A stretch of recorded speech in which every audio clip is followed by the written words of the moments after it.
Silav roj baş hevanno hevîdikim û tev başin selametin di derbarê pêvajoyê de nûçî analizek me heye dixwazim ji we re pêşkeş bikim. Yani ev qanûn li gor menfaetê Kurdan e, li gor menfaetê Tirkan e. Eger ev qanûn di pratikê de pêk were çi felaketê serê me Kurda hinek nûçe analizek balkêş e.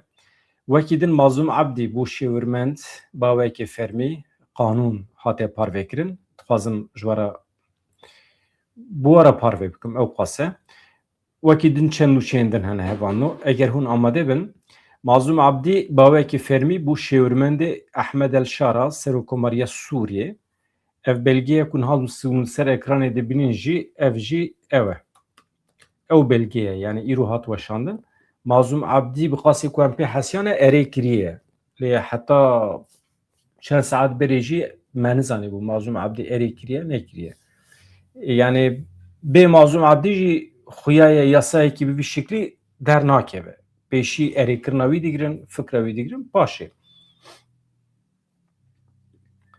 lê êdî hûn bi xwe şîrove bikin yani Mazlûm Ebdî bibe şêwirmend li Serokkomariya Sûriyê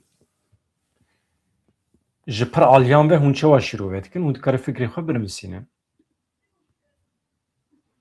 Serokkomarê Sûriye Ehmed El Şara biryara bi hêjmara sed û şêst û çaran ya sala 2026 derxist li gorê vê biryarê Mustefa Xelîl Ebdî Mazlûm Ebdî em wisa nas dikin bû şêwirmendê Serokkomariya Sûriyê. Ajansa nûçiyan ya fermî ya Sûriyê Sana belav kir ku Serokkomarê Sûriyê ê qonaxa veguhêziya Sûriye Ehmed El Şara bi fermanekê Serokkomariyê fermandarê giştiyê berê yê Hêzên Sûriya Demokratîk Qesedê Mazlûm Ebdî weke şêwirmendê Serokkomariya Sûriyê destnîşan kiriye. Di wêneyên fermana Serokkomariyê de ku ji aliyê ajansa Sanê ve hatiye belavkirin têde navê temam yê Mazlûm Ebdî jî xuye dike. Navê wî Mustefa Xelîl Ebdî ye. Navê ku Sûriyê wî nas dike lê em weke Mazlûm Ebdî nas dikin. Wekî şêwirmendê Serokkomariyê êdî tê destnîşan kirin.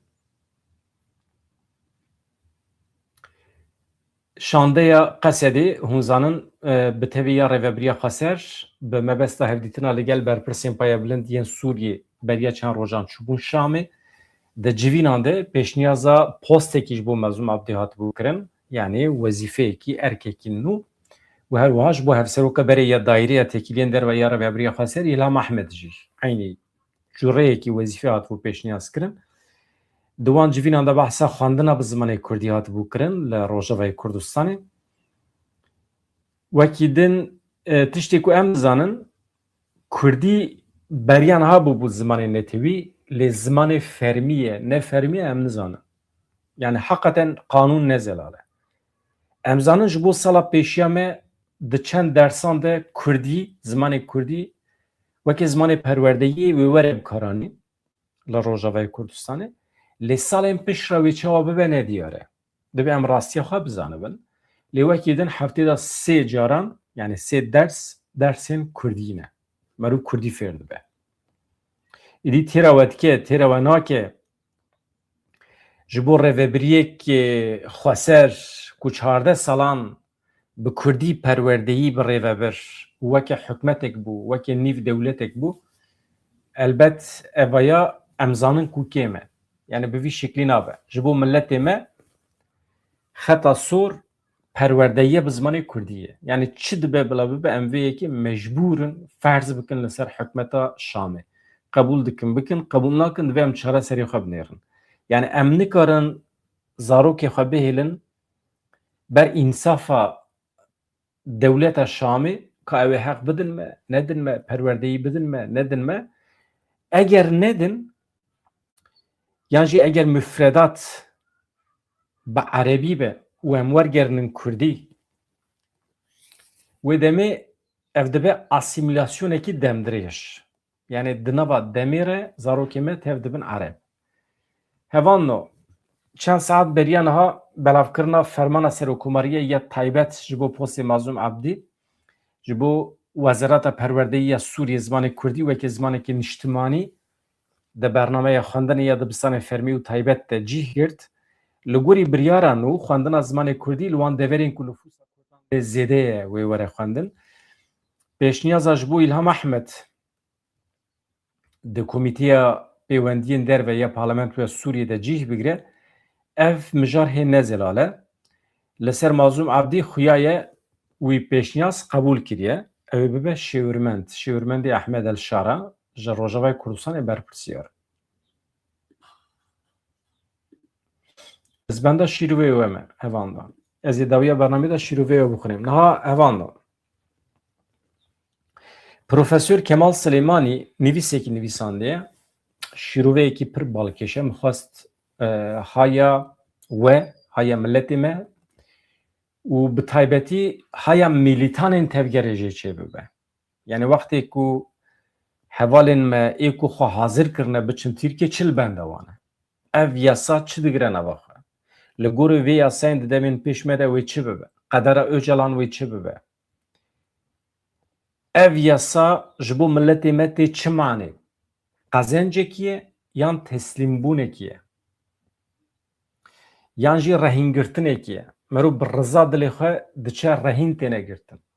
Li ser serê me wê şûrek hebe daîma. Te gavekî avêt ew ê te bavêjin hepsê, ne tenê te bavêjin hepsê, hemû cezayek ku heta niha li te hatine birîn ve hemî di pratikî de pêk werin. Tiştekî din jî heye bi vê qanûnê re milletê Kurd, ewladên Kurdan ên milîtan ve yek bi yek werin mehkeme kirin. Yani dosyayê wan ve bibin takekesî. Vaya xeteriyekî pir mezin e. Ez diçim Tirkiye, tiştek bi min ay ama hevalê min ji ber ku tevlî meşekî biye yan jî tevlî aktiviteyekî biye cezayê 10 salan ku lê hatibû birîn wê ji nû ve bikeve meriyetê. Çima? Çünkü tevlî çalakiyekî terorîstî biye li gorî dewleta Tirkiye. Ve goterê. Wê demeye çi dikim ez bêdeng dibim. Ez bêdeng dibim hevalê min dikeve dewlet. Hevan we dixwazim vê analîzê an hez ji we re bixwînim eger hûn hazir bin temam e. Me got Profesör Kemal Silêmanî şîrove dike. Ev qanûna çarçove bi tevahî tu eleqa wê bi pêvajoyekî aştiya rastexîn tune ye. Pêvajoyekî aştiya ya rastîn herêkên bi du aktoran dimeşe ku hebûne hevûdû nas bikin, kokên dîrokî û siyasî yên pevçûnê qebûl bikin, di diyalogek ku ji bo veguhestina şert û mercên ku tund û tujiyê çê dikin hatî avakirin de beşdar bibin. Li vir yek ji van hêmanan tune ye. Ji ber ku bi gotinek li gorî vê qanûnê ji bo derketina destpêkê ya PKK tu maftariyeke rewa yan exlaqî tune ye. Ji ber vê yekê PKK îro wekî muxatebeke siyasî ya rewa meşrû nayê pejirandin ku meriv dikare pêre li ser hin mijarekê danûstandina bike. Nasîna statûya neteweyî ya Kurd, îradeya neteweyî ya Kurd, zimanê Kurdî, coğrafya Kurdistanê, bîranînên dîrokî yên li ser neteweya Kurd û Kurdistanê hatine çêkirin tune ye.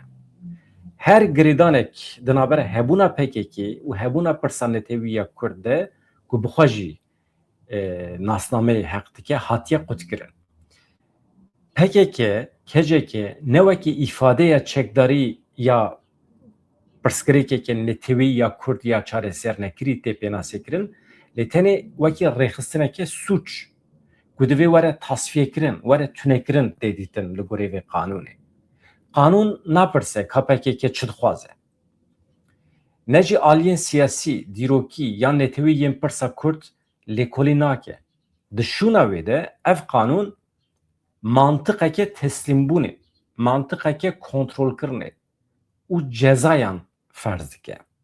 Zagona Tirkiye li ser pêvajoyê di xala xwe ya yekem de tevahiya rêziknamê bi du şertên mutfaq vegirê dide. Yani PKK, KCK hemû pêkhatiyên girêdeyê wan divê dawî li hebûna xwe ya rastîn bînin, hemû çek û cebilxaneyên dibin kontrola xwe de teslîm bikin, arades bikin.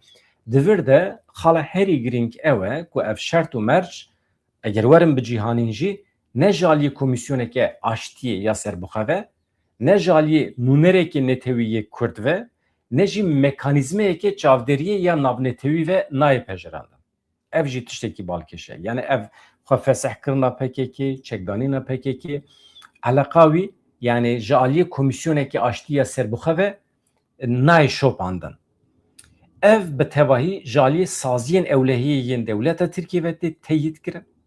Ev çekberdan, ev xwe fesih kirin, li lijneya ewlehiya Netewîya Tirkiye megekê tê qebûl kirin, biryar di rojnameya fermî ya Tirkiye'de tê weşandin, teşkîlata ku tatbîqatê bi rêve dibe, yani ev vê çalakiyê bi rêve dibe, teyîd û tespît, jaliyê Serokkomarê Tirkiye ve jaliyê wezîrên dadê ve Wezîrê Karê Derve ve Karê Hundur, Palastina Netewî, Sekreterê Giştî Serokkomariyê, Müdürê Teşkîlata İstihbarata Netewî, MİTê û Sekreterê Giştî yê megekê ve pêk.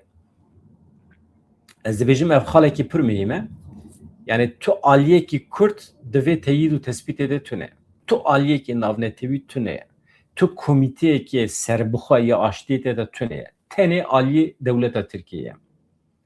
Di qanûnê de afya giştî jî tune ye.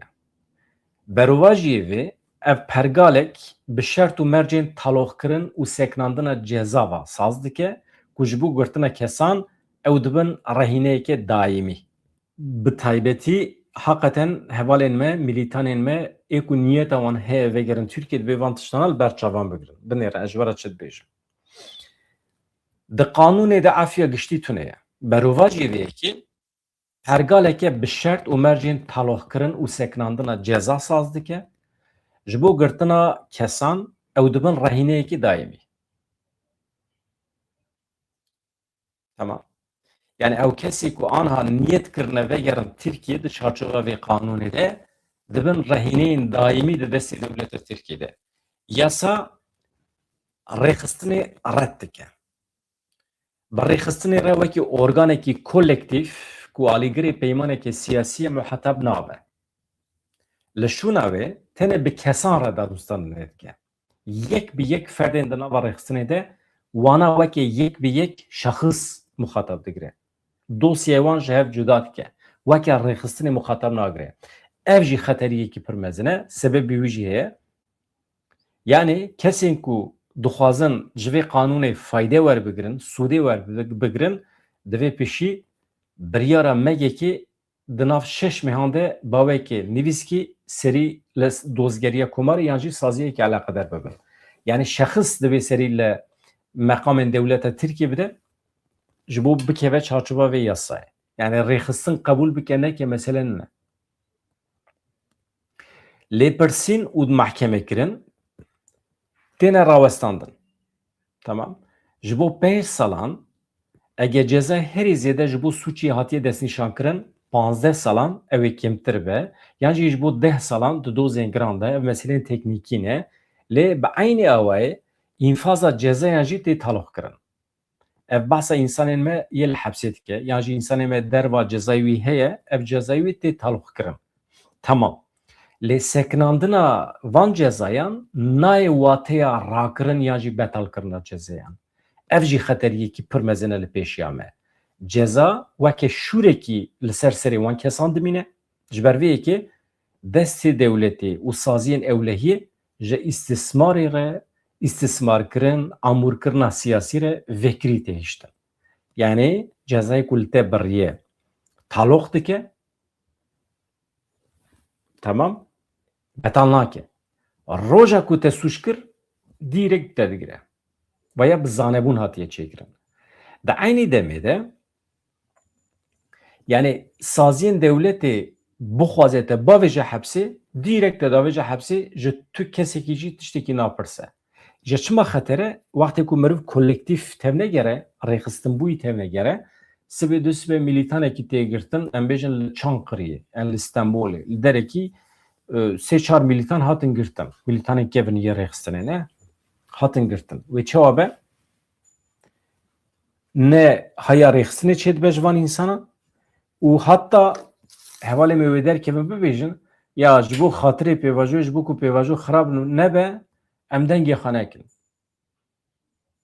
Navbera me û Tirkiye bilaxira nebe em dengê xwe nekin. Heft kes tê girtin, 10 kes, 100 kes, 1000 kes dîsa hepsên dewleta Tirkiye tijî dibin veya em fêrên rewşê dibin. Mesele hinekî ew e. Niha ji ber vê yekê dibêje destê dewlet û saziyên ewlehiyê ji istismarê re, istismarkirinê re, ji amûrkirina siyasî re daîma vekirî tê hiştin. Di encamê de yani rabirdû geçmiş nayê ji bîrkirin. Dosya, tomar, delîl têne parastin, dewlet dikare mal û milkê van însana desteser bike, bifroşe û dihata wê jî radestê xezîneya dewletê bike. Ev çarçove yasa dikare bigêje televizyonan jî, radyo, platformên din ên medya Kurdî jî. Yani dewlet kengê bixwaze ji ber ku di çarçova sînorên Tirkiyeyê de ye. Saziyên te yên sivîl, televizyonên te, gazetê te hemiyan dikare desteser bike ya qayyûm bavêje serê yan jî wana bifroşe bixe xezîna dewletê. Wana hemî mümkün in di demên pêşme de. Divê em wana rastiya xwe bizanibin hevano li gorî te bigerin. Telebîr çawa kirin? Merdan yanar da bi salan ked û emek da telebîrê televizyoneke gava kir. Pêşî bi rêya YouTubeê, paşê salê satelît kirê kir. Dewletê çû destanê serê girt. Bi milyonan pere çû çöpê. Vana hemî problem e. Baş e? Ji aynî tiştî dikare bîne serê me jî. Yani em dijirifin li ber destê dewleta Tirkiye. Sibê em li Tirkiye bin televizyonek me were girtin. Em çawa tev bigerin? Saziyek me ku me ked û emek vek mezin dayê were girtin. Em çawa tev bigerin? Êdî hêza me ye ku em dij dewleta Tirkiye tev bigerin heye. Em çawa serî rakin? Nikarî. Nikarî. Hatta tam berova jî tu dibêjî ez pêvajoyê xira nekim. Mîna îro. Niha hevan da. Ev dewra ku em tê de ne ev demekî ceribandinê ye di kontrola dewletê de ye. Eger kesekî divê dema ceribandinê de tenê bi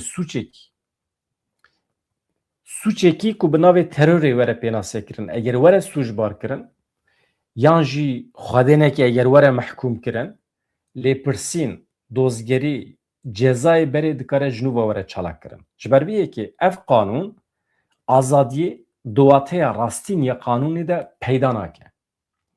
Yani bi vê qanûnê însanekî tu car azad nabe, tam berova jî dikeve bin hukmê dewletê, kontrola dewletê, tu bi riza dilê xwe xwedikî rehîne di destê dewletê de. Xwedikî esîr yani, esîr yani. Tu bixwe xwedikî esîr.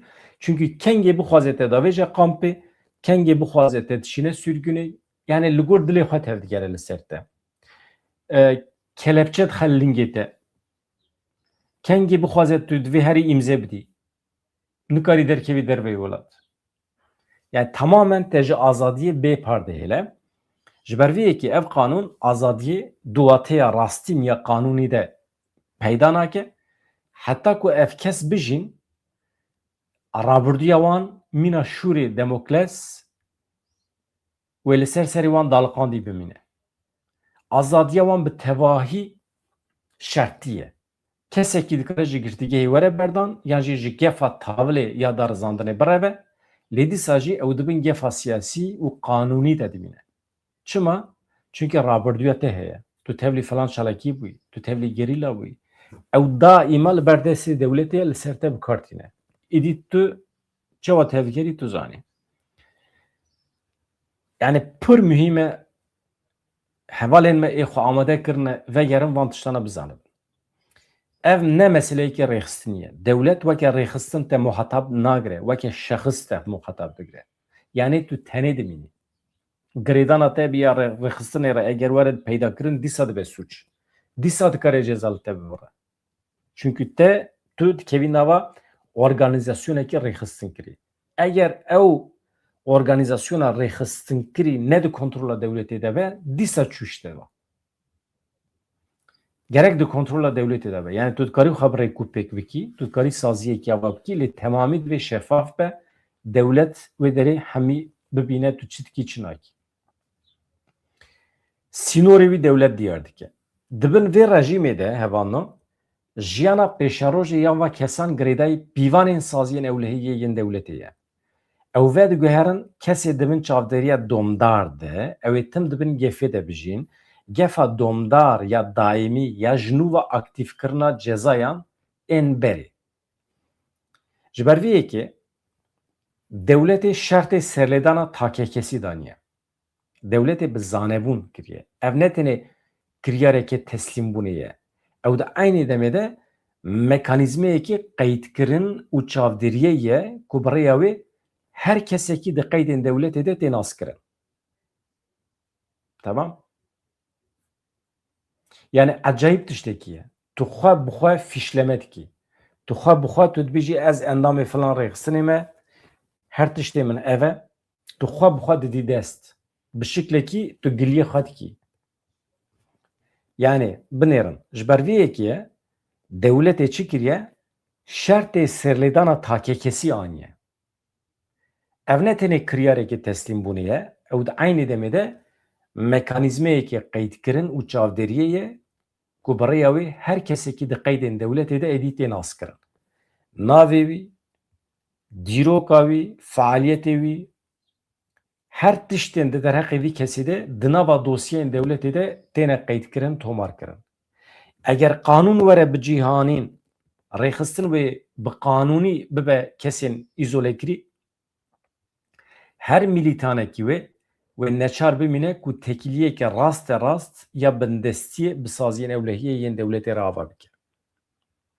We got erê? Yani ev endamên rêxistinê wê bibin kesên îzolekirî. Her milîtan wê mecbûr bimîne tekiliyên rast e rast yên bindestiyê bi saziyên ewlehiyê yên devletê re dayne. Yani tu dibî mehkûmê wan. Çünkü tu çi berlingî wan, tu îmze didî, ez vê derê me, ez nerevîme.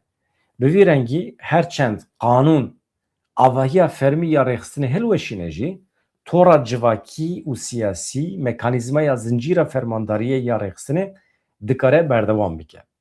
Di dawiyê de ev ne tenê qanûnekî ji bo tasfiyêkirinê ye, bi îhtîmalekî mezin ew dikare bibe nexşareyeke ji bo ji nûva avakirina aynî rêziknameya rêxistinê û siyasî lê vê carê ne bawekî serbixwe lê dibin çavdêriya dewletê de û bi hevkariya dewletê.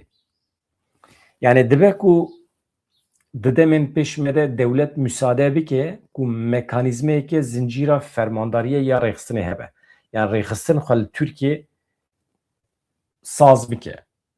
Baş e, baweyekî siyasî yan jî bi cûreyekî din. Lê êdî nikare bi serê xwe be. Gerek ew jî dibin kontrola dewletê de be û bi hevkariya dewletê de be. Li vir pirsgirêkeke din ya ciddî ya qanûnî derdikeve holê. Ew çi ye? Qanûn bi eşkereyî dozên kuştina bi zanebûn ya di çarçoveya çalakiyên rêxistinî de cuda hesab dike. Yani li dervê qanûnê de hele. Kî li ku derê tevlî çalakiyên kuştinê biye. Devlet mesela çawa zane kîjan gerîla tevlî çalakiyên kuştinê biye nebiye? Ev jî bi zanebûn hatiye bi cihîkirin di wê qanûnê de. Yani armanca wê heye. Çi ye? Devlet dibêje ez bixwazim ya tetke bi minneta xwe. Ez bixwazim ez dibêjim hesû tevlî çalakiyekî kuştinê biye û te davêje hepsê. Ez devlet bixwaze dibêje hesû tevlî çalakiyekî kuştinê nebiye. Tamam. Cezayê te şûn vadixe. Ya devlet bi xwe di derheqê te çi dibêjin? Te ji xwe re avistê hele. Em bêjin wisa bêjin baştir e. Qanûn bi eşkereyî dozên kuştina bi zanebûn ya di çarçoveya çalakiyên rêxistinî de cuda hesab dike. Li dervê qanûnê de hele çarçoveya wan ji hêla dewletê ve bi xwe ve tê destnîşan kirin. Ev biryareke siyasî ya hesabkir ye ku diyar dike ka kî dikare di pergala nû de were entegre kirin, ka kî nikare dewlet biryar dide li ser şexisan. Wê demê te mehkûmê xwe dike tu bi xwe ji dewletê re serî datînî. Çünkü tu jî zanî ku tu tevlî çalakiyên kuştinê bûyî, lê dewlet jî zane, lê dewlet viya weke tehdît li hember te tim bikartîne. Yani tu nikarî dewletê bixapînî. Soza dewleta Tirk ya paşxistina ceza ve diguhere çi? Ve diguhere amûrekî bindestiyê, ve diguhere gefekî domdar. Ev qanûn rast rast lê rê li ber serbestiya Öcalan jî digire. Yani berdana Öcalan yan dayîna mafê hêviyê mijareke siyasî ya tijî nakok e. Dikare beşên rastkir ev milletên neteweperest, nijadperest ên dewleta Tirkiye, ên Tirkiye, ên hilbijêrên Tirkiye ji AKP dûr bixe. Ya AKP van tiştanan zane. Eger ez Öcalan berdim, ev derdorên neteweperest ew li dijî min derbikevin, hatta ew raya xwe jî nedin min. Lewma AKP çi dike? Doza Öcalan bi zanebûn bê çareserî dihêle. Hikûmeta Erdogan desthilatariya xwe li ser PKK bikartîne, da ku teslîmbûn, bêçekkirin, hilweşandina rêxistinê misoger bike. Ev armanca AKP ye. Lêbelê hesab ji wê jî wêdetir e. Ji bo AKP girtina Öcalan di girtîgehê de nayê wê watê ku kêrhatîbûn yan jî hêza wî ya siyasî bi dawî bibe. Tam berova jî girtina Öcalan ya di zindanê de dihêle ku dewlet hem desthilatariya wî ya li ser PKK, hukmê wî li ser PKK, hem jî tesîra wî ya siyasî ya li ser Dem Partiyê bikar bîne. Hesabkirina siyasî li vir jî li ser wê hêviyê ye ku birêya hukmê Öcalan dengên parlamentoyê yên Dem Partiyê tabî kengê îja bike wê demê dikarin bi tevahî di berjewendiyên Tayyip Erdogan de werin bikaranê. Tayyip Erdogan wê jî weke rehîn bikar bîne. Yani eger tu dengê xwe bidî min, ez gav davêjim. Deng nedî min, gav navêjim. Daîma te mehkûmê hin tiştan dike, wekî Dem Partiye. Baş e? Yani aliyê herî krîtîk yê veyekî çi ye? Guhertinên destûrî ne. Yani Anayasa Türkiye dikare biguhere wê berdewamiya rêveberiya Erdogan jî garantî bike.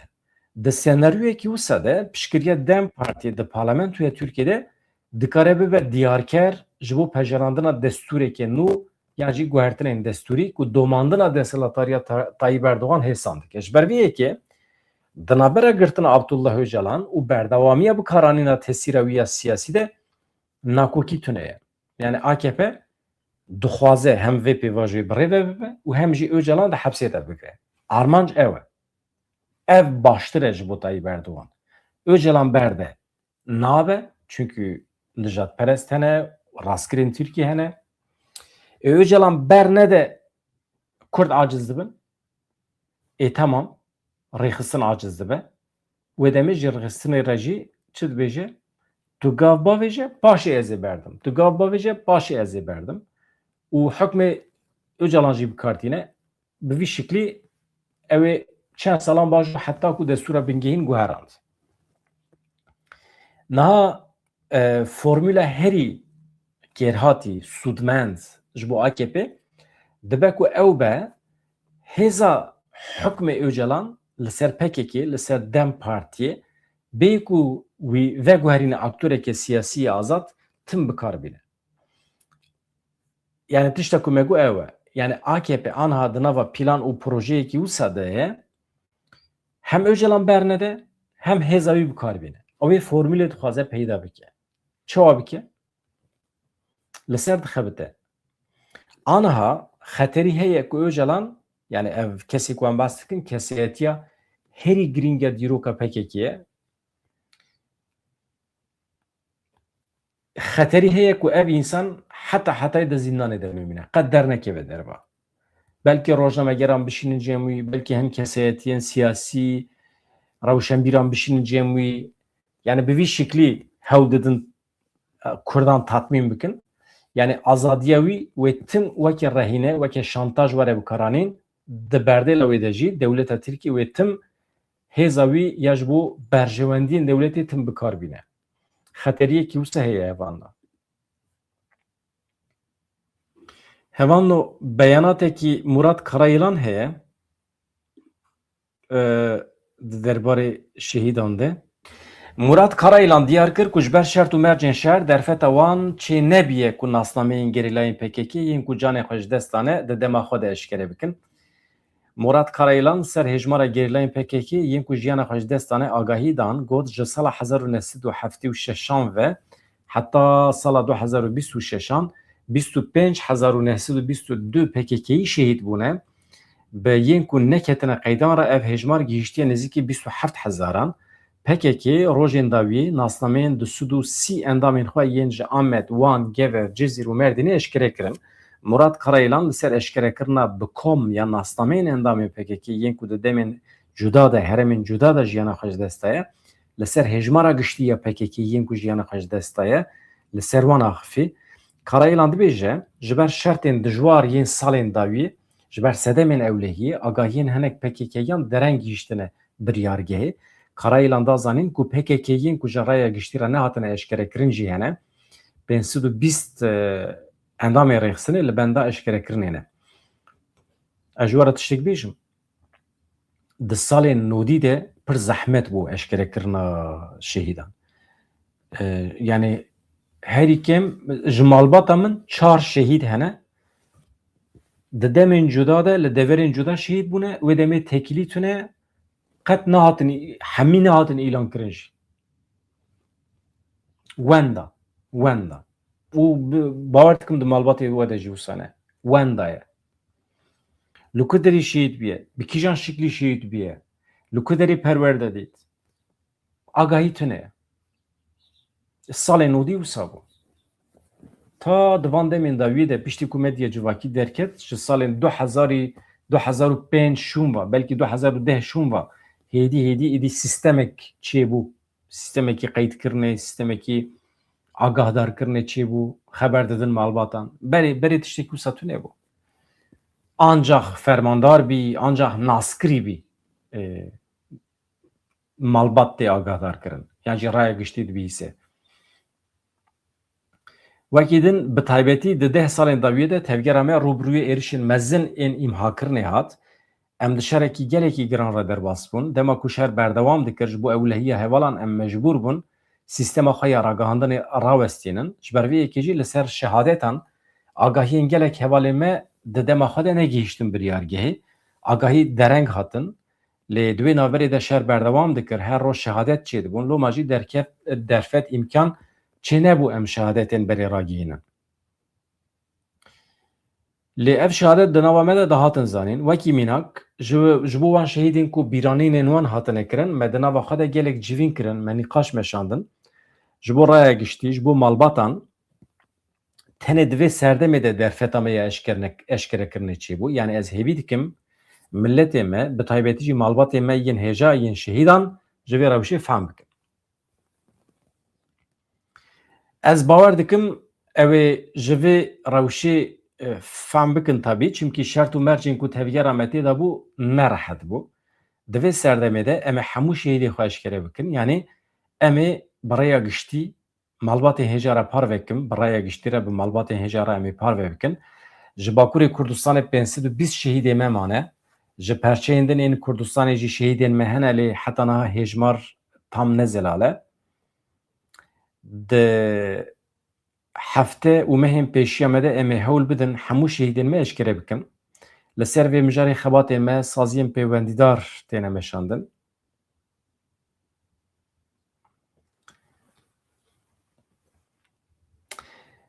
Di demekî ne gelekî dûr de em ê şehîdên hemû şoreşê bi raya giştî û malbatên hêja re par vebikin. Ez bawer dikim şehîdên salê nodî pir zehmet e. Pir zehmet e. Wan sala ref bi ref însan tevlî rêxistinê dibûn hevan me. 40 kes, 5 kes.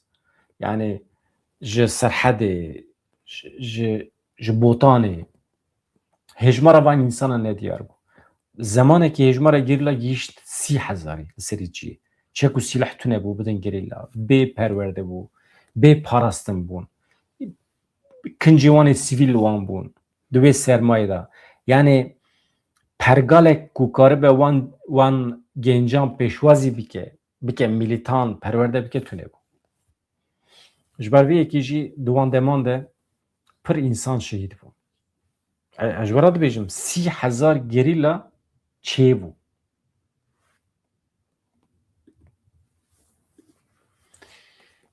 Ev bi qasî 17,000 însanên me yên faîlî meçhûl jî hene di encama terorîzma dewleta Tirkiyeyê de bawekî faîlî meçhûl hatin kuştin, qetilkirin ew jî şehîdên Kurdistanê ne. Yani ez dibêjim li gorî qenaeta min di 5 salên dawiyê de heta îro hejmara Kurdên ku ji ber vê dawê jiyana xwe ji dest dane ne kêmî 100,000 ye. Na. Ya Rojava jî di nav da. Sirf li Rojava 20,000 şehîdê me hene ya. Sirf li Rojava. Yani tiştê ku se dibe?